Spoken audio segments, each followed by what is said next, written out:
नमस्कार मित्रांनो, मनमौजी जुगाडच्या या नवीन एपिसोडमध्ये तुमचं स्वागत आहे. आजचा आपला विषय खूप वेगळा आहे, ताजातवाना आणि चविष्ट आहे. कारण आज आपल्यासोबत आहेत दत्तू शेळके सर, म्हणजेच दत्तूस झोंब्लास्टिक पाणीपुरीचे संस्थापक.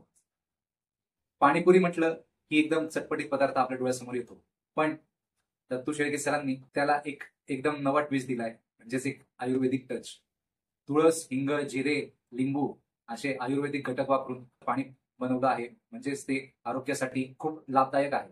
आयुर्वेदिक पाणीपुरीची आयडिया कुठून आली, त्यांना सुरुवातीला काय अडचणी आल्या, त्यांचे पुढचे प्लॅन्स काय आहेत, याबद्दल आपण जाणून घेणार आहोत त्यांच्याकडनं. चला तर मग सुरू करूया या एपिसोड. नमस्कार सर. तर मग आता तुमची आयुर्वेदिक पाणीपुरी खूप प्रसिद्ध आहे, सगळ्या नाशिकमध्ये त्याचं नाव आहे, नाशिकच्या बाहेर पण त्याचं नाव आहे.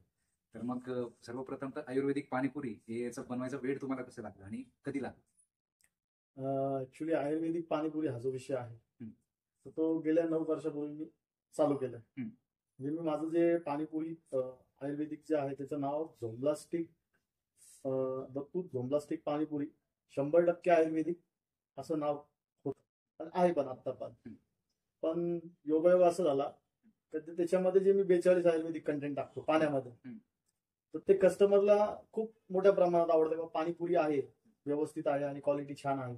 त्या निमित्ताने कस्टमर व्यवस्थित माझ्याकडनं पाणीपुरी खायचं आवडायची. काही दिवसांनी मलाच वाटलं का बाबा मी जर आयुर्वेदिक देतो आहे, कस्टमरला कळलं पाहिजे याच्यात आयुर्वेदिक इन्ग्रेडियंट्स आहे वा. या हिशोबाने मी झोंब्लास्टिक हे नाव माझं ब्रँड नेम करून त्याची जी पाणीपुरी ती आयुर्वेदिक 42 कंटेंटनी बनलेलं आयुर्वेदिक पाणी .पुरी ओके असं नाव ठेवलं आणि 9 वर्षापासून हा बिझनेस चालू केला. मग याची सुरुवात कशी झाली, म्हणजे तुम्हाला आयडिया कुठून आली? आयडिया मीन्स त्याचं कारण असं झालं का मी गेल्या 26 वर्षापासून बिझनेस करतोय पाणीपुरी विथ दाबेली. म्हणजे खरा बिझनेस माझा दाबेलीचा. पण 26 वर्षानंतर एक वेळ अशी आली का जिथं माझा शॉप होता, म्हणजे जॉब विथ मी बिझनेस करतोय पहिल्यापासून, तर जिथं शॉप होता तो शॉप मला सोडण्याची वेळ आली का चला आता बंद करायचं आहे. कारण की ज्या मित्राशी माझी कमिटमेंट झाली होती शॉप बद्दलची, ज्याच्या शॉप मी घेतलेला होता रेंटने, तर त्यांनी एक वेळेस मला सांगितलं का मला रेंट वगैरे वाढून पाहिजे. तर आमची ती काय डील व्हायची ती झालेली होती, पण त्या काही गोष्टी मला नाही पटल्या त्याच्या. कारण आमचं एकदा बोलणं झालेलं असल्यामुळं तो परत जे काही उलट बोलायचं ते बोलला. मी तो शॉप सोडला. शॉप सोडून मी एक निर्णय घेतला का आता आपल्याला व्यवसाय नाही करायचा. 9-10 वर्षापूर्वी आता बस झालं, आता जॉबकडे लक्ष देऊ, व्यवसाय नाही करायचा. पण तसं केल्यामुळे काय झालं का मी 1-2 महिने फ्री राहिलो, नाही का, काहीच काम नाही संध्याकाळचं. ती सवय लागलेली अंगाला, आता काही काम नाही, काहीतरी मित्रांबरोबर जाऊन बसायचं. तो मित्रांमध्ये वेळ जात नव्हता, कारण की आत्ताचे मित्र तसे नाहीये. आत्ताचे मित्र संध्याकाळी बसणारे आणि आपण बसणारे नव्हतो त्यांच्यामध्ये. तर आपल्याला जी सवय आहे, मला जी सवय आहे ती बिझनेसची होती, नाही का, कामावर उभं राहण्याची. तो वेळ तिथं जायचा माझा, मित्रांमध्ये जात नव्हता. 2 महिने मी ट्राय केलं मित्रांमध्ये जाणं, बसणं, उठणं, टाइम देणं, पण ते पॉसिबल झालं नाही माझ्याकडनं. कारण की त्याच्यात मी नव्हतो, कारण की मी अगोदर एवढ्या दिवसापासून बिझनेस करत असल्यामुळे मला ते कधी जमलं नाही का त्यांच्यामध्ये जाऊन बसणं आणि काही पिणं वगैरे. आणि परत विचार केला का आपल्याला एक बिझनेस चालू करायचा. मग त्या हिशोबाने मी जी दुसरी जागा चूज केली का जिथं मला बिझनेस करायचा आहे, तर तिथं मला शॉप भेटला. तर मग तिथं एक कमिटी होती का तुम्ही जर शॉप घेताय तर तुम्ही सेम बिझनेस नाही करू शकत इथे, नाही का, तुम्ही काहीतरी नवीन करा. तर माझा स्वतःचा बिझनेस होता दाबेलीचा महत्वाचा, आणि मग पाणीपुरी होती. मी त्यांना म्हटलं बाबा सेम बिझनेस नाही करायचं तर मी ह्या 2 आयटम मधून एक आयटम माझा चालू करतो. तर मला पण संध्याकाळी वेळ द्यायचा होता माझा, मी कुठेतरी बिझी राहिलं पाहिजे. ते चालेल, तुम्ही एक बिझनेस चालू करू शकतात, पण दाबेली नाही करायची, तुम्ही पाणीपुरी या इतर काय बिझनेस करायचा तो करा. ठीक आहे चालेल, त्या विषयाने. त्या हिशोबाने मी पाणीपुरी चालू केली. पाणीपुरी चालू करताना मी हा विचार केला का आता मला फक्त पाणीपुरीच विकायची, नाही का, तर मग मी कस्टमरला काय चांगलं देऊ शकतो थोडक्यात. तर मी 99 मध्ये जेव्हा पाणीपुरी आणि दाबेलीचा बिझनेस चालू केला, त्या टायमाला मी एक बोट शेपची पुरी बनवून घेतली होती. मी पहिले तर तशीच पुरी परत आज बनवून घेतली 10 वर्षापूर्वी, का बाबा मला अशीच पुरी पाहिजे, वेगळा प्रकार काहीतरी. दुसरी गोष्ट पाणीपुरीत द्यायची तर चांगलं कसं द्यायचं, तर मग त्याच्यासाठी मी माझ्या काही आईला विचारलं का बाबा मी याच्यामध्ये आयुर्वेदिक काय देऊ शकतो, नाही का, कारण की मला आयुर्वेदाची पहिल्यापासून आवडते, चांगलं खाणं, चांगलं पिणं वगैरे. तर मग आईने मला काही गोष्टी सांगितल्या का बाबा आयुर्वेदातल्या काही गोष्टी आहेत तू त्याच्यात वापरू शकतो. माझा एक मित्र आहे, त्याची कंपनी जवळकेमध्ये आयुर्वेदिकची. मग त्याला विचारलं, त्याचा पण मोठा अनुभव आहे, कारण त्याच्याबरोबर मी खूप फिरलेलो होतो. त्याचा पण मोठा अनुभव होता. मी त्याला विचारलं, बाबा याच्यात मी आयुर्वेदिक काय मिक्स करू शकतो या पाण्यामध्ये. तर त्यांनी काही गोष्टी सांगितल्या. असं सगळ्या गोष्टी म्हणून 42 गोष्टी तयार होतात की बाबा ह्या आपण पाण्यामध्ये वापरू शकतो. मी त्या 42 गोष्टी वापरून पाणी तयार केलं. तर बाबा एक प्रकारे गोड तिखट पाणी तयार झालं. मग थोडंसं ते कडवट लागायचं ते पाणी. ते कडवट लागायचं तर मग पाणीपुरीचा अर्क कसा उतरेल, या पाणीपुरीची चव कशी येईल, त्याच्यावर थोडं रिसर्च करून मग आयुर्वेदिक पाणीपुरी चालू केली. पहिले तर कस्टमरांना 1 वर्ष गाव घातलं व्यवस्थित, त्यांना खूप आवडलं. मग ते नाव रूपाला आलं आयुर्वेदिक पाणीपुरी. ओके. आता याच्यात एवढे घटक आहे, म्हणजे आता पिंपळी आहे, कलोंजी आहे, ओवा आहे, सुंठ आहे, म्हणजे तर मग एवढं सगळं घटक एकत्र करताना तुम्हाला अशी काही म्हणजे ती टेस्ट टिकवून ठेवण्याची पण सर्कस सर्कस सर्कस होत. तर मग ते तुम्ही कसं मॅनेज करता? ती सर्कस अशी होती का, आता मी जो अभ्यास केला, पहिले आता आईला विचारलं काय टाकू शकतो, दुसरं मित्राला विचारलं. मग ते विचारल्यानंतर मी त्या मित्राला विचारताना कोणत्या गोष्टीने काय फरक पडू शकतो, कोणत्या गोष्टीचे काय फायदे आहेत ते पण जाणून घेतलं. त्याचा पहिले अभ्यास केला, असंच टाकलं काहीच नाही. त्याचा पहिले अभ्यास करून घेतला का बाबा मी काय टाकू शकतो. मग सगळ्या गोष्टी सर्च केल्यानंतर हे कळालं, काही गोष्टी कडू आहे, काही तिखट आहे, काही आंबट आहे, काही तुरट आहे, नाही का. मग सगळ्यांचं मनोमिलन जे करायचं तर ते एक प्रमाणात असतं. तर कोणत्या गोष्टींनी काय फायदा होणार आहे आणि ती किती ग्रॅम, किती ml, किती मेल असं टाकायचं आहे. मग ते सर्च केल्यानंतर त्या गोष्टी त्या प्रमाणात वापरल्या, तरी पण तो जो कडवटपणा आहे तो थोडा यायचा. मग परत अजून रिसर्च केलं का बाबा काय करू शकतो याच्यामध्ये आपण, नाही का. मग मला काही सजेशन घरातनं काही मित्राकडनं परत मिळालं, तू या गोष्टी वापर ज्या पाणीपुरीच्या निगडीत आहे, पुरीच्या या पाण्याच्या निगडीत आहे. मी त्या गोष्टी वापरल्या त्याच्यामध्ये आयुर्वेदिकच्या. मग त्या आयुर्वेदिकच्या मध्ये त्याच्यात कसं आहे, तुळस आहे, लिंबू आहे, हळद आहे, हिंग आहे, कलोंजी आहे, पिंपळी आहे. तर काही गोष्टी अशा पण आहे ज्या पॉझिटिव्ह आहे खूप, ज्याच्याने टेस्ट टिकवता येऊ शकते मला. मग मी त्याचं प्रमाण वाढवलं, याचं प्रमाण कमी केलं. फक्त ते नुसतंच तसं केलं नाही, ते मी पहिले सर्टिफाईड मी केलं. बाबा मी ह्या गोष्टी टाकतो याच्यामध्ये, तर त्या सर्टिफाईड केल्या. त्याचे मग रिपोर्ट्स घेतले, लॅब रिपोर्ट्स, बाबा ही गोष्ट खाण्याजोगती आहे का नाही बांधल्यानंतर, नाही का. मग जसं तिखट पाण्याचं सर्टिफिकेट घेतलं, गोडचं घेतलं, परत पाणी खाण्याजोगतं आहे का नाही त्याचं घेतलं, मिनरलचं घेतलं, नेसलेचं घेतलं. असे प्रत्येक गोष्टीचं सर्टिफिकेट घेतल्यानंतरच मी आयुर्वेदिक पाणीपुरी हे नाव घेऊन चालू केलं बिझनेस. म्हणजे हे ऍक्च्युली भारी आहे की तुम्ही काहीतरी उद्योग चालू करताय, बिझनेस चालू करताय, आणि तुम्ही असं थातूर मातूर न करता काहीतरी तुम्ही त्याच्यात अभ्यास करून मग ते चालू करणं, हे नेहमी एक प्लॅनिंग करून चालू करणं नेहमी एक मोठी गोष्ट असते. बरोबर. मग आता तुम्ही म्हटले की 1 वर्ष तुम्ही फक्त लोकांना खाऊ घातलं, मग लोकांनी तेव्हा तुम्हाला सिरियसली घेतलं का, की मग असे असले लोक, नाही, मग असं काही होतं? ऍक्च्युली माझ्या डोक्यात तो विषयच नव्हता. मला फक्त चांगलं द्यायचं होतं म्हणून मी चालू केलं होतं. तर माझा स्वतःचा मूळ मंत्र याच्यात हा आहे का, फूड बिझनेस करताना खाऊ घालणारा आणि खाणारा पाहिजे. म्हणजे खाण्याची आवड आणि खाऊ घालण्याची आवड ही जर असली तर तुम्ही कस्टमरला 100% चांगलं देऊ शकता. तुम्हाला खाण्याची पण आवड आहे, खाऊ घालण्याची पण आवड आहे. या हिशोबाने मला माझी टेस्ट कशी चांगली द्यायची, कशी प्रीमियम द्यायची, या हिशोबाने मी तो विचार केला होता. आयुर्वेदिक प्रोडक्ट वापरायचे, वेगळं काहीतरी द्यायचं. तोपर्यंत मी काही मोठं फ्लॅशबॅक नाही केलं का आयुर्वेदिक पाणीपुरी आहे आणि आयुर्वेदिक पाणी असं. माझं जे बोर्ड होतं ते झोमलास्टिक आयुर्वेदिक, दत्तू झोमलास्टिक आयुर्वेदिक पाणीपुरी, नाही का, 100% आयुर्वेदिक पाणीपुरी असं बोर्ड होतं. झोमलास्टिक नाव देण्याचं बी कारण होतं, कारण मी जे प्रोडक्ट बनवलं ते बनवल्यानंतर जेव्हा मी टेस्टिंग केलं, हे माझ्या नातेवाईकांना दिलं, माझ्या मित्रपरिवारांना दिलं का बाबा मी हे पाणी बनवलेलं आहे असं, तर हे पाणी तुम्ही खाऊन बघा. खाल्ल्यानंतर सगळ्यांचा रिप्लाय आला का खाताना थोडं गोड लागतं, नंतर स्पायसी लागतं, नाही का, तिखटपणा जो आहे तो वेगळ्या प्रकारचा आहे. मग काय केलं पाहिजे, म्हणजे काय नाव दिलं पाहिजे. साहजिक नाव बी महत्वाचंच असतं तेवढं, नाही का. ब्रँड, आपला जो ब्रँड बनवलेला आहे त्याचं. मग खूप विचार केला. तर तुम्ही मला माझ्या भाच्याला भेटले जाता मध्यंतरी, आता थोड्या वेळापूर्वी. तो जो वाचा आहे, आम्ही असंच बसले होतो घरामध्ये, गप्पा मारत होतो. सगळ्यांनी टेस्ट केल्यानंतर त्यांनीच एक नाव सुचवलं. मामा म्हणे आपण झोमलास्टिक नाव ठेवू. झोमलास्टिक मीन्स काय बा असं, पण झोमलास्टिक लिंबू टिंबू मार्के. बरं म्हटलं छान आहे, काहीतरी नवीन आहे. म्हटलं मग याचा अर्थ का नेमकं, म्हणजे कसं आहे, तुमची पाणीपुरी झोमते, पाणी झोमतं खाल्ल्यानंतर. आता झोमतं म्हणून झोमणारी पाणीपुरी असं नाव नाही ठेवू शकत आपण. झोमलास्टिक म्हणजे झोम आणि लास्टिक, जे खाल्ल्यानंतर जो लास्ट होतो मध्ये तो झोमते बा, तिखट लागते, तो लास्टिक. म्हटलं लिंबू आणि टिंबू, मग लिंबू म्हणजे लिंबू आणि टिंबू म्हणजे मसाला, तो लिंबू टिंबू मार्केट हे टॅगलाईन. मग त्या हिशोबाने झोम्प्लास्टिक लिंबू टिंबू मार्केट 100% आयुर्वेदिक. आता हे 100% आयुर्वेदिक मी तेव्हा छोट्या प्रमाणात माझ्या बोर्डवर लिहिलेलं की बाबा माझा आयुर्वेदिक प्रोडक्ट आहे. पण आयुर्वेदिक म्हणून मी काय विकलं नाही. जे नाव आहे त्या नावानेच पाणीपुरी चालू होते आणि लोकांचा पण रिस्पॉन्स खूप चांगला होता. कस्टमरांना पाणीपुरी खूप मोठ्या प्रमाणात आवडायची. माझा बिझनेस सेट झाला होता व्यवस्थित 1 वर्षामध्ये. झोम्प्लास्टिक पाणीपुरी म्हणजे खूपच युनिक नाव आहे. म्हणजे आम्ही ते जेव्हा ऐकलं ना तेव्हा पण मग असं डोक्यात होतं की पाणीपुरी नेमकी काय असेल, आणि जेव्हा खाल्लं आणि त्याच्यानंतर ते इन्ग्रेडियंट बघितले तेव्हा म्हटलं की खरंच म्हणजे ते नावाला साजेसं आहे ऍक्च्युली. बरोबर. तर मग आता म्हणजे एखादा असा रिस्पॉन्स तुम्हाला सरप्राइझिंग वाटला, कोणी असं व्यक्ती आलं आणि त्यांनी पाणीपुरी खाल्ली एकदम सरप्राइझिंग तुमच्यासाठी तो रिस्पॉन्स होता? म्हणजे आता बरेचसे तुम्हाला रिस्पॉन्स मिळतच असतील, पण एकदम असा आठवणीतला तुम्हाला एखादा आठवतोय का रिस्पॉन्स? आठवणीतला जर म्हणायचं तर सर, 10 वर्षापूर्वी माझे कस्टमर होते जे माझ्याकडे पाणीपुरी खायला आले 2-3दा. ते नाशिकला आलेले होते बॉम्बेचे असल्यामुळे. तर समथिंग आयरराव त्यांचं शेवटचं नाव देण्यात आहे माझ्या, आयरराव म्हणून. तर त्यांना माझी पाणीपुरी खूप आवडली. म्हणजे माझं पाणी, माझी देण्याची पद्धत, स्वच्छता, नाही का.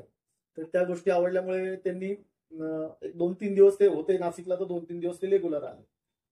त्यांना आवडल्यामुळे त्यांनी माझ्या पाणीपुरीचं पहिल्यांदा त्यांच्या लेखामध्ये उल्लेख केला. म्हणजे ते पुस्तक वगैरे जे काय त्यांनी छापलं होतं त्याच्यामध्ये त्यांनी तो उल्लेख केला की मी नाशिकला गेल्यानंतर मला अशी काही गोष्ट मिळाली, अशी काही गोष्ट मी खाल्ली जी मला खूप चांगली वाटली, त्याच्यात आयुर्वेदिक गोष्टी.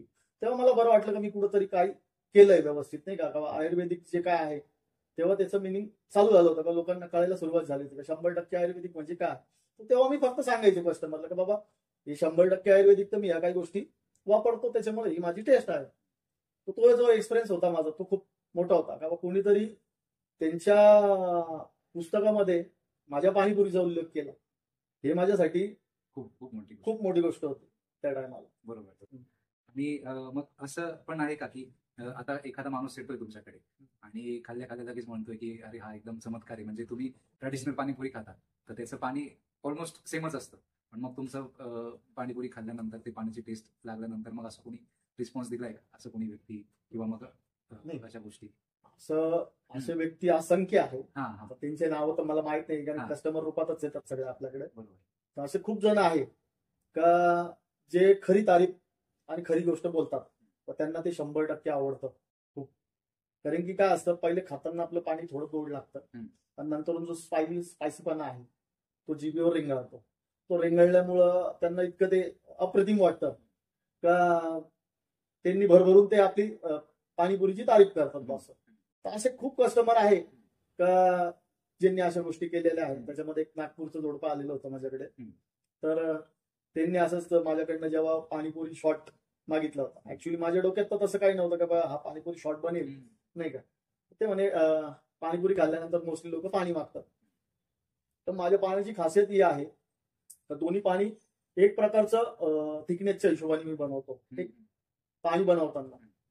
तर ते म्हणे आम्हाला पाणी द्यावं तुम्ही प्यायला, असं ते वरतून देतो. तर माझी पद्धत थोडी वेगळी होती का मी 1 कप मध्ये पाणी देणार नंतर. तुम्ही तसंच नॉर्मली आपलं त्या कपामध्ये माझा जो पाणी भरण्याचा कप आहे गोड आणि तिखट, मी गोड पाणी घेतलं, तिखट पाणी घेतलं, ते मिक्स केलं आणि त्यांच्या समोर त्यांना सर्व करून दिलं देताना. पण तो कप होता काचेचा. तो असल्यामुळे काय झालं, पहिले तिखट पाणी पडलं मग गोड पाणी पडलं. त्यांच्यासाठी ती खूप मोठी युनिक गोष्ट होती. तर हे पाणी यांनी मिक्स पण केलं पण ते एकत्रित झालं नाही. त्यांनी ते जादू म्हणून त्याला नाव दिलं का आम्ही एक जादू बघितली असं. पण मग ती जादूचा त्यांनी जो व्हिडिओ काढलेला होता तो खूप मोठ्या प्रमाणात व्हायरल झाला. खूप मोठ्या प्रमाणात त्यांना रिस्पॉन्स मिळाला. तर मग मला नंतर कळालं का ते युट्यूबर पण होते असं. तर मग त्यांचाही फायदा झाला आणि माझाही फायदा झाला. कस्टमरांना कळालं का पाणी खूप छान आहे बा यांचं असं. आता तेच तुम्ही सांगितलं ना की जादू म्हटल्यावर ना मला अक्षर सांगावर काटे आहे किंवा म्हणजे, आणि परत असं वाटतंय की एकदा परत तुमची पाणीपुरी खायला नक्की यायचं. तर मग आता असं आहे की जेव्हा माणूस सक्सेसफुल होतो ना तर त्याला सपोर्ट करणारे लोक भरपूर असतात आणि त्याचे पाय खेचणारे लोक पण भरपूर असतात. बरोबर. तर अशा गोष्टी तुमच्या बाबतीत घडल्या का काही? अशा गोष्टी घडल्या आहे आणि घडतात पण आहे, नाही का. तसे अनुभव खूप आले याच्या अगोदर. कारण की मराठी माणूस सहजासहजी एकमेकांना वरती जाऊन देत नाही, नाही का. अनुभव सांगायचे म्हटले तर काही जवळचेच लोक असतात का जे पाय खेचायला तयार असतात, नाही का. नाव तर नाही घेऊ शकत, पण एवढंच म्हणणं आहे का मराठी माणसाने पुढे गेलं पाहिजे बिझनेसमध्ये, एकमेकांना सपोर्ट केला पाहिजे, नाही का. मी नाव नाही घेत, कारण की काय होतं, काही जणांचे मन दुखू शकतात त्याच्यामुळे असतात. म्हणजे पावलो पावली तुम्हाला मागे खेचणारे असतात, पण तुम्ही जर पॉझिटिव्ह राहिलात, तुम्ही 100% चांगलं दिलं, तर असे पाय खेचणारे किती असून द्या, काही फरक पडत नाही. आणि ते आपल्या मराठीत म्हण आहे ना, का तुमचे दुश्मन पाहिले तर तुमची प्रगती होती. ते असल्यामुळे माझी प्रगती होती असं मला वाटतं. त्याच्यामुळे मी कोणाचं नाव नाही घेते. उलट आनंद आहे आपल्याला का पाय खेचणारे असल्यामुळे माझी प्रगती होऊ राहिली, देतात बाकी काही नाही. आणि असं पण असतं की जे पाय खेचणारे असतात ना, तुम्ही अजून सक्सेसफुल झाले की तेच तुम्हाला हो, सपोर्ट करायला पण येतील. नक्की नक्की. हा. मागं उभं राहून ते झेंडा धरणार आपला, तो काही विषय नाहीये. आणि आपल्याला न बोलताच मागे उभं राहून त्यांना झेंडा धरवायचा एक दिवस. आणि ते होईल नक्कीच. ते नक्की होईल, नक्की सर. आपण पॉझिटिव्ह राहणार, सगळ्या गोष्टी पॉझिटिव्हच होतील असं. मग आता असं काही क्षण आला होता का की झोम प्लास्टिक चालत नाहीये, किंवा मग आता कोरोना काळ खूप कठीण होता प्रत्येकासाठी, तर मग 2020 2021 खूप असे म्हणजे इतके घटना घडत गेल्या की म्हणजे मोस्टली जे बिझनेसमॅन होते त्यांना खूप जास्त इम्पॅक्ट होता त्या कोरोनाचा. तर तुमच्या याच्यात असं काही झालं होतं का? नाही सर, उलट कोरोना काळ माझ्यासाठी सुवर्ण काळ होता. अच्छा. माझ्या बिझनेससाठी माझी क्वालिटी तर होतीच, तो काय विषय नाही. आणि त्या टायमाला असं समजा 25% लोकांना माहित होतं का आयुर्वेदिक पाणीपुरी आहे, नाही का. कस्टमरांना पाणीपुरी आवडायची. ती परिस्थिती अशी होती का कोरोना काळात लोकांना बाहेर फिरण्याची मुभा नव्हती, खाण्याचे वांदे होते, प्रत्येक गोष्ट घरीच बसायचे म्हटल्यावर लोक वैतागलेले होते, लोकांना त्या गोष्टी हव्या होत्या, नाही का. तर त्या टायमाला असं झालं का मी जॉब करतो, आयडी होतो माझ्याकडे, तर कामानिमित्त मी फिरू शकत होतो. तर मी अशा वेळेत काय करायचं असं, तर जे काय माझा कस्टमर बेस तयार झालेला होता, जे काही माझे इंस्टाग्राम म्हणा, फेसबुक म्हणा, जे काही फॉलोअर्स होते, यांच्याकरता मी माझी एक ऍड टाकली की पाणीपुरी उपलब्ध आहे फॅमिली पॅकच्या स्वरूपात, कोणाला लागत असेल तर त्या व्यक्तीला घरपोच मिळेल, असं मी एक ऍड बनवून टाकली. त्या ऍडचा मला इतका फायदा झाला का मी माझा जॉब करून इतर पूर्ण वेळ बिझी राहायचो लोकांना पार्सल देण्यामध्ये. तर ते पार्सल मी खूप मोठ्या प्रमाणात दिलं. म्हणजे पूर्ण कोरोना काळामध्ये मी म्हणजे आजपर्यंत 9 ते 10 वर्षात मी जेवढे पैसे कमवेल नसेल तेवढे मी कोरोना काळात कमवले. कारण की त्याचा फायदा एक असा झाला की मी कोरोना काळामध्ये फावल्या वेळामध्ये माझं मॅन्युफॅक्चरिंग तयार केलं. मी माझे मशिनरी मागवल्या, मशिनरी चालू केल्या, म्हणजे टेल्टिंग, फिलिंग, कंटिन्यू सीलर्स, म्हणजे असे 4-5 प्रकारच्या मशिनरी मागून मी माझा बिझनेस जो आहे तो माझं मॅन्युफॅक्चरिंग जे आहे ते वाढवलं. पाऊच पॅकिंग तर ते मी कस्टमरांना तर दिलंच, पण मग मी बाहेर ते प्रोडक्ट मोठ्या प्रमाणात सेल बी केलं पाऊच पॅकिंग मध्ये. ते कोरोना काळ माझ्यासाठी सुवर्ण काळ होता. आणि खरंच खूप इन्स्पायरिंग आहे. म्हणजे लोक इतके वैतागले होते की त्यांना म्हणजे बाहेर जाऊन खायचं किंवा काय असंही नव्हतं, तुम्ही त्यांना ते उपलब्ध करून घरपोच सेवा दिली. घरपोच सेवा दिली लोकांना, कारण की माझ्याकडे चान्स होता लोकांना देण्यासारखा. आणि त्याचा फायदा मला हा झाला का माझं मॅन्युफॅक्चरिंग युनिट चालू झालं सर. तो जो कोरोना काळ होता ना, मला वेळ मिळाला, जॉब मधून पण वेळ मिळाला, माझ्या बिझनेस मधून पण वेळ मिळाला. तो जो वेळ मिळाला त्याचा मी सदुपयोग केला का तो फावल्या वेळामध्ये मला मॅन्युफॅक्चरिंग कसं करता येईल, त्याचं पाऊच पॅकिंग कसं करता येईल, ते बाहेर सेल कसं करता येईल व्यवस्थित.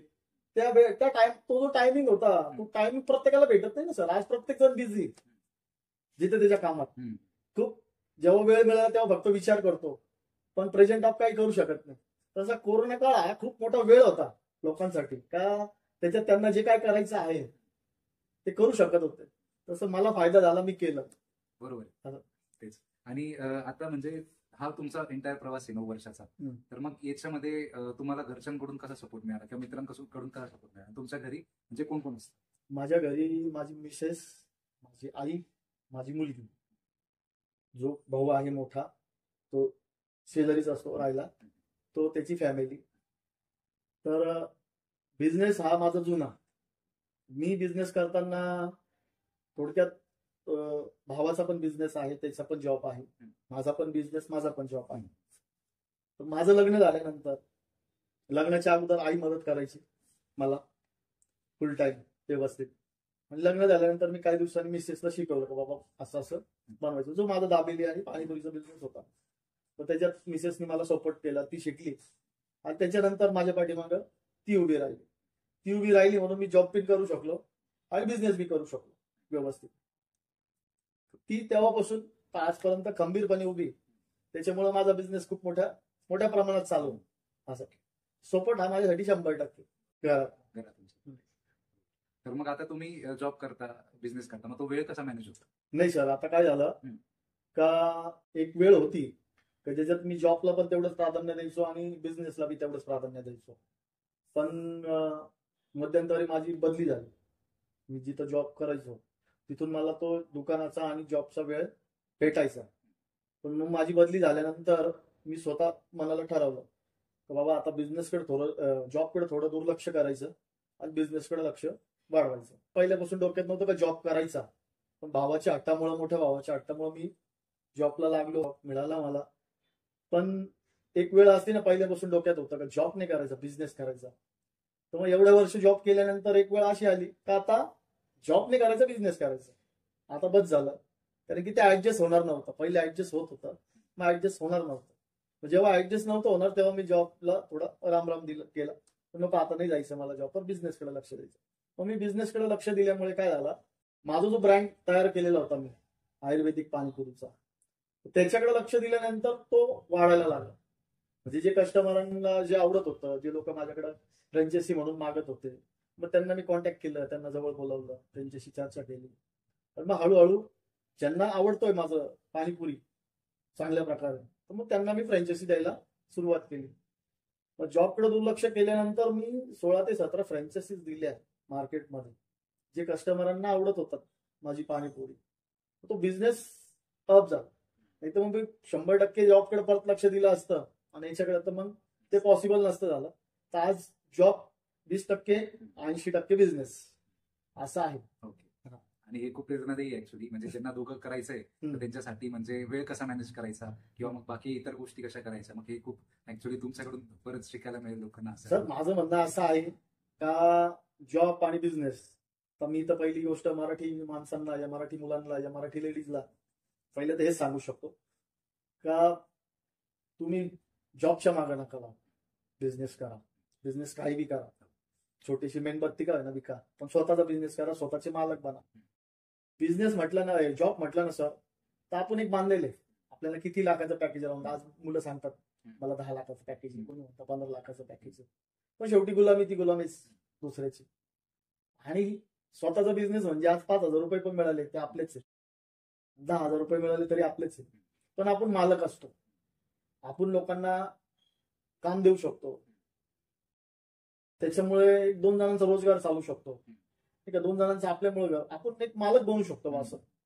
आणि ते करणं खूप गरजेचं आहे मला असं वाटतं मराठी लोकांनी आता तरी. मराठी का बरं असं म्हणतोय, कारण बाहेरच्या लोकांनी येऊन सगळं कॅप्चर केलंय. आता आपल्यासाठी काही उरलेलं नाही, आपण फक्त आता त्यांच्या गुलामीच करतोय. जॉब करतो म्हणजे लई मोठी गोष्ट आहे नाही का. लोक म्हणतात मी IT पार्क मध्ये, कोणी काय हे ऐकून कुठेतरी त्रास पण होतो. आणि मी म्हणत नाही का मी जॉब नाही केला, पण जॉब मला पहिल्यापासून आवडत नव्हता, मला जॉब करायचंच नव्हतं. मी बिझनेस जेव्हा करतोय तेव्हापासून बिझनेस करतोय. आज बिझनेस करतोय असं नाही, मी माझ्या लाईफमध्ये असंख्य बिझनेस केलेले, सगळ्याच्यात सक्सेस झालेलं. असं नाही का पुढे सक्सेस नाही, आपण सक्सेस झालेलं. ओके, तेच. आता माझं सांगायचं झालं तर मी पण 12-13 वर्षापासून जॉब करतोय. जॉब करणं कसं असतं, कम्फर्ट झोन असतो. आपण ना त्या बॉक्समध्ये अडकून जातो आणि आपल्याला त्याच्यातून बाहेर निघणं नाही होत.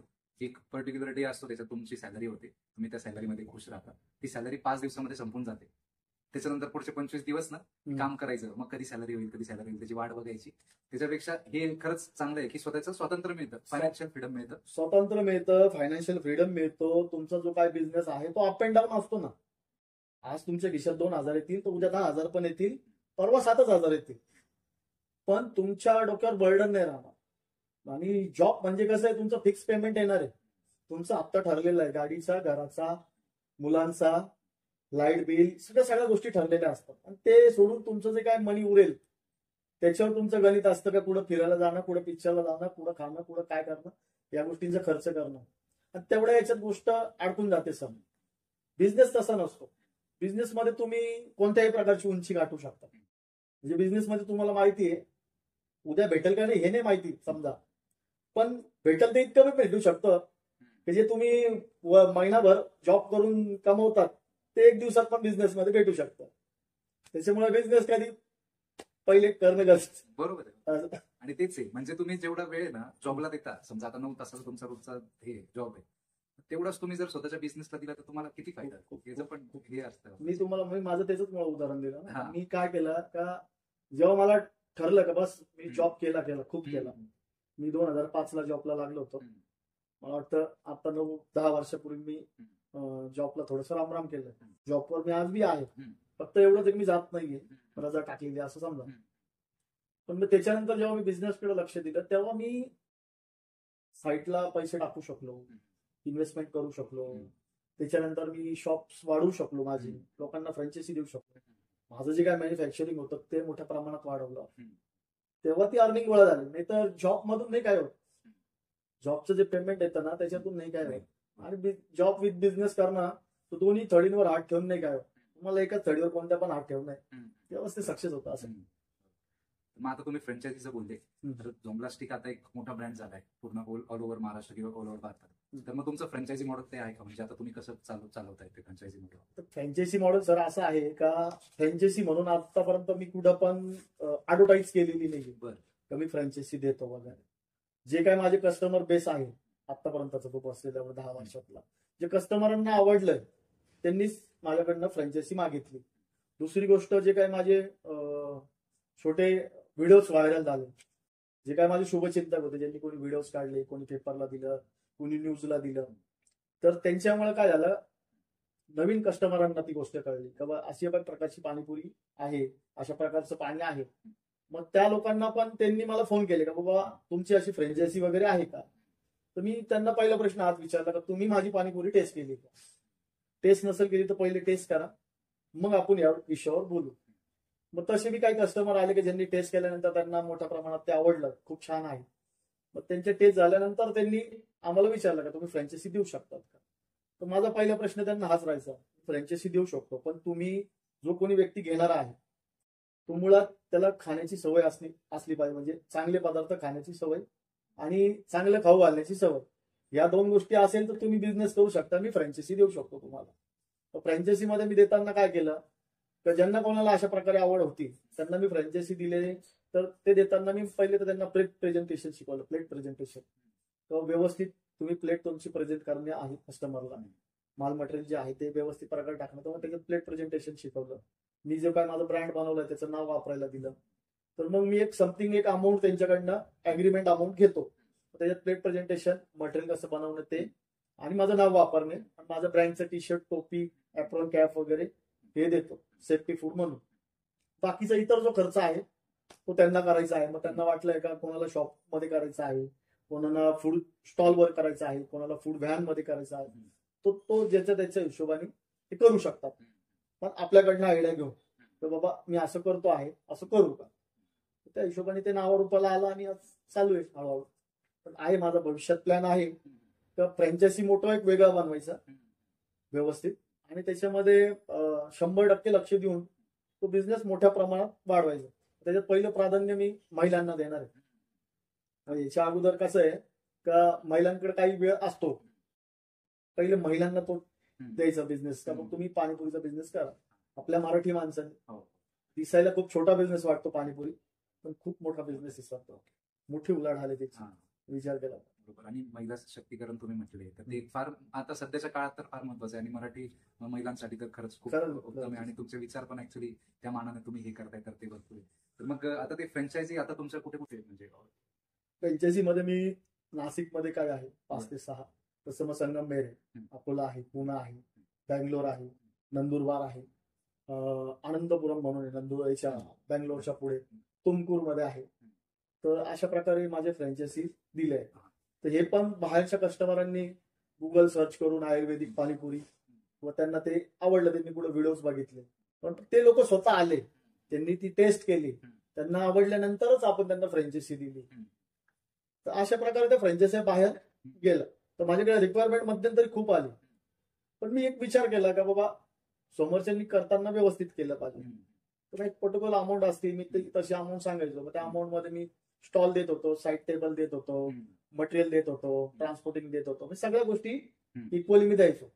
पाणीपुरीची फ्रँचायझी घ्यायची आणि एवढे पैसे मोजायचे काही लोकांना नव्हतं पटत. मग मी तीच गोष्ट आता उलटी केली, बाबा खर्च तुम्ही करा आणि ही चांगलं पदार्थ तुम्ही कस्टमरला खाऊ घाला. त्या नावारूपाने चालू व्यवस्थित. तर मग आता हा झोमब्लास्टिक एक युनिक प्रोडक्ट आहे. तर इन फ्युचर तुमचा अजून काही असा वेगळा प्रोडक्ट बनवायचा काही विचार आहे? वेगळा प्रोडक्ट म्हणजे खाण्याची तर आवड आहे, डोक्यात खूप काय आहे. पण कसं असतं, शेवटी प्रत्येक गोष्टीला वेळ देणं गरजेचं आहे आणि तो आपण वेळ देणं गरजेचं आहे. दुसऱ्याच्या भरोश्यावर काहीच होत नाही. तर मला खायला आवडतं म्हणून माझ्याकडे आयटम्स भरपूर आहे. नवीन कस्टमरला कसं देऊ शकतो मी, पण त्याच्यासाठी मी तेवढा वेळ दिला गेला पाहिजे. आता मी काय केलं का माझा जो ब्रँड आहे त्याची मॅन्युफॅक्चरिंग तर मी करतोच आहे. आणि ते करत असताना याच्या काय फ्रँचायझीज वाढल्या, यांचे पण मटेरियल मॅनेज करणे, मग ते पण आणि परत स्वतःचं शॉप असल्यामुळे तिथं पण वेळ देणं आणि स्वतः जे काही फॅमिली कामं असतात या स्वतःचे काय कामं असतात त्याच्यात बी वेळ देणे. मग तेवढं ते मॅनेज नाही राहिलं आज का बा अजून नवीन काय करता येईल. पण डोक्यात नवीन गोष्टी आहे आणि इन फ्युचर मी त्या करणार, आता मोठ्या प्रमाणात करणार. कारण की कसं असतं, एक स्टेप गाठली मी बिझनेस मध्ये, आता त्याच्या पुढची स्टेप गाठायची तर कस्टमरला काहीतरी मोठं दिलं गेलं पाहिजे आपल्याला असं. आणि तेच मोठं काहीतरी म्हणजे तुम्ही द्यालाच 100% सर, 100%. मला माझ्यावर भरोसा आहे, तर ते 100% देणं गरजेचं आहे. आणि स्वतःवर भरोसा असल्यावरच माणूस म्हणजे अत्युच्च पातळीवर जाऊ शकतो, तर असतंच. आणि मग आता असं आहे की तुमच्याकडे म्हणजे आता बरेच लोक येतात, ते रील्स बनवतात, शॉर्ट्स बनवतात किंवा मग तुमच्यासोबत सेल्फी काढतात. आता न्यूजवाले आले, त्याच्यानंतर तुमचा लेख होता, म्हणजे तुम्ही सांगितलं पुस्तकात आयुर्वेदिक पाणीपुरी बद्दल मेन्शन केलं होतं.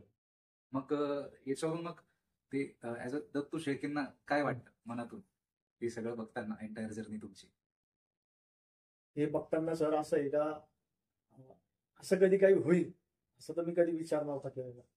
मला फक्त 100% कस्टमरला चांगलं कसं देतं, कारण मला खायची आवड, खाऊ घालण्याची आवड ही 100%. त्याच्यामुळे मी जो प्रयत्न केला तो प्रामाणिक केला. म्हणजे माझ्या शॉपमध्ये स्वच्छता ठेवणं, चांगलं प्रोडक्ट देणं, हायजीन देणं, चांगली क्वालिटी ठेवणं.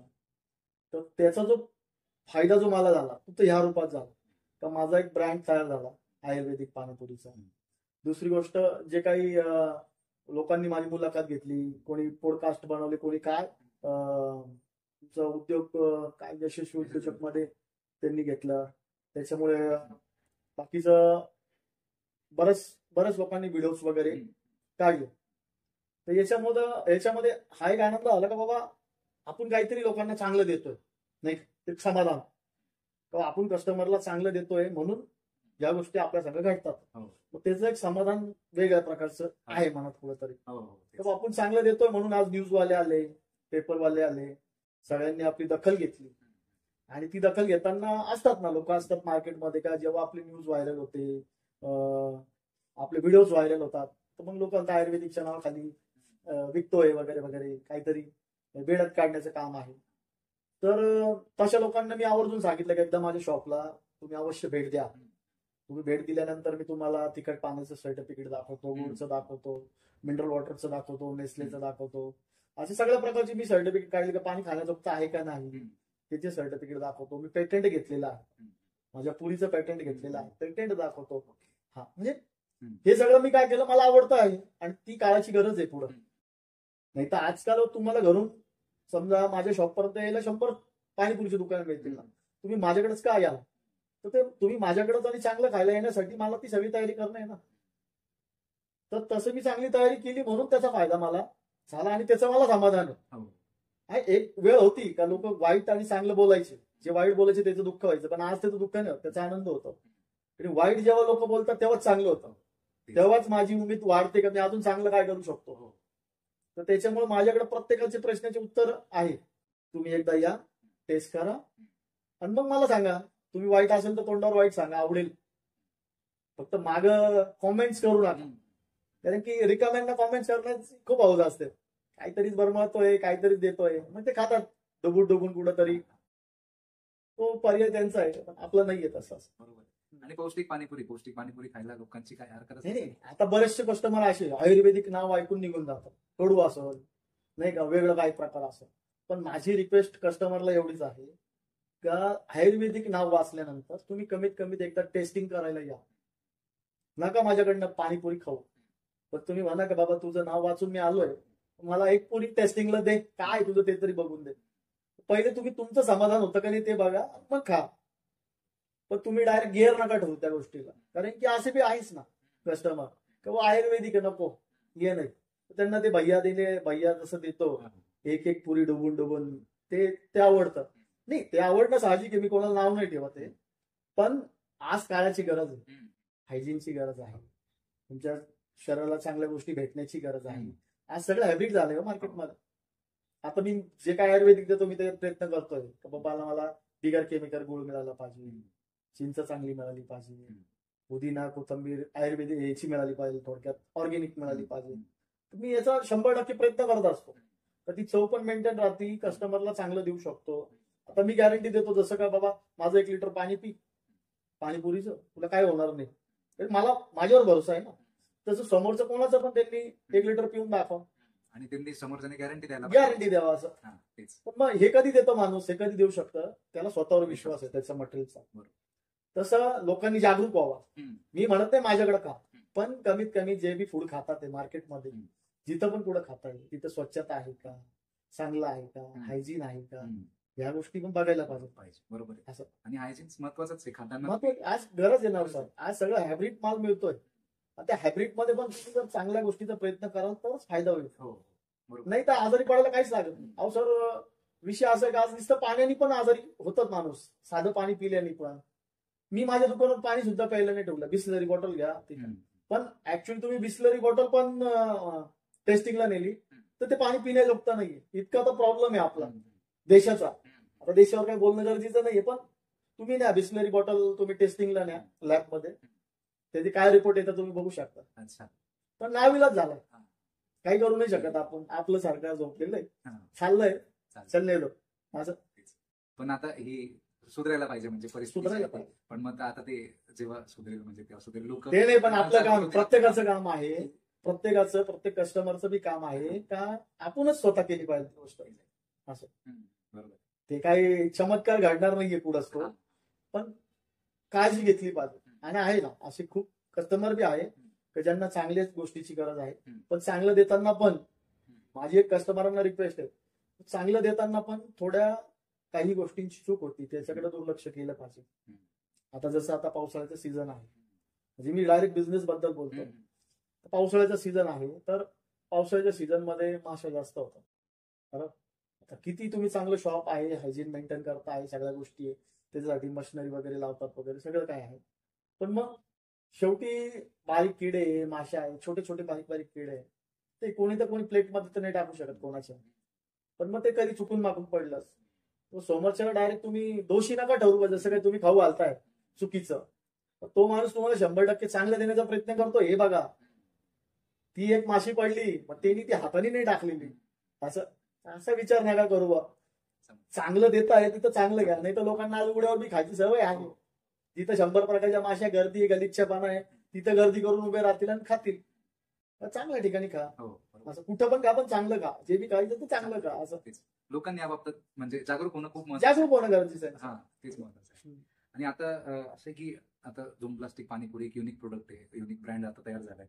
तर आता असे युवक आहे, मराठी युवक किंवा मराठी व्यक्ती अशी आहे की त्याला ना आपला स्वतःचा बिझनेस चालू करायचा आहे. तर मग बिझनेस चालू करण्यासाठी तुम्ही काय त्यांना सजेशन द्याल, किंवा काय चुका नाही करायला पाहिजे, किंवा काय करायला पाहिजे, तुम्ही तुमच्यानुसार काय वाटतं?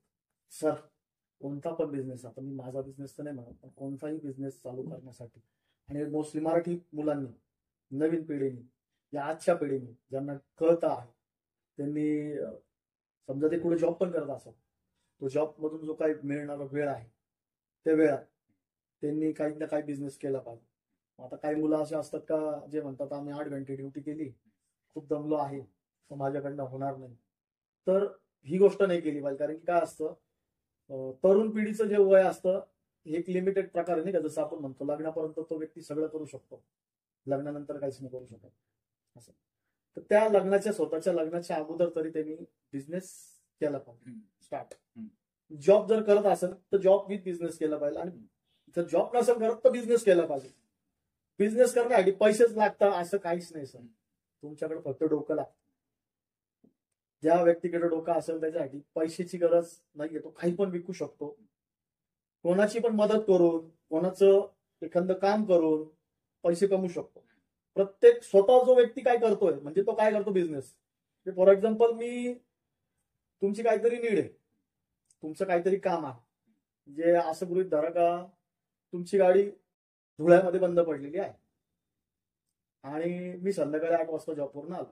तुम्ही तुमची गाडी आणू शकता का? नाही आणू शकत. समजा तुम्हाला तुम्ही नाशिकला राहिला आहे, तुम्हाला ती गाडी आणायची समजा, तर तुम्ही जर कोणाला सांगितलं का बाबा माझं हे काम करशील का, जो समोरचा करतोय म्हणजे तो काय झाला बिझनेस. तर सर मी तुमचं हे काम करतो, त्याचे एवढे एवढे पैसे होतील.